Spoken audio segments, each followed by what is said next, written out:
maa mën maa bu doole Babacar. yaa mën yaa ëpp doole est-ce que bésu le 20 mën xaar Balla Gaye ba woon arbitre génn sa diggante ak sa adversaire nga tibb suuf mépp fu Siteu nekk nga fekk ko fa.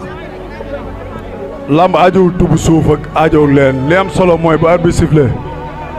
sifflé lépp lu sama devoir naa ko def kii Guédiawaye la dëkk yow Pikine nga dëkk loolu on est ensemble nu mu faree Guédiawaye yow noonu nga faree Pikine ñun du ay ngaaga voilà. mais yow ak Siteu da nga ne physiquement yaa mën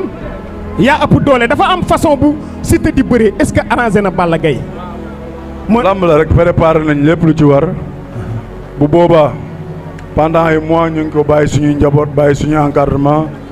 bàyyi ñëpp ñi nga xamante ne ñoo ñuy supporter dem toog lëlu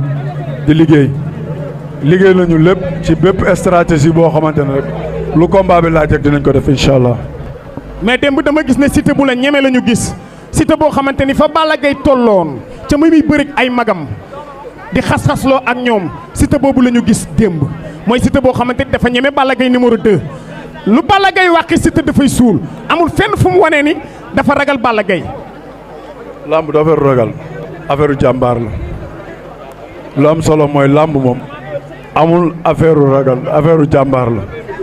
man li ma wone tey àdduna yëpp mën na cee teg seen bët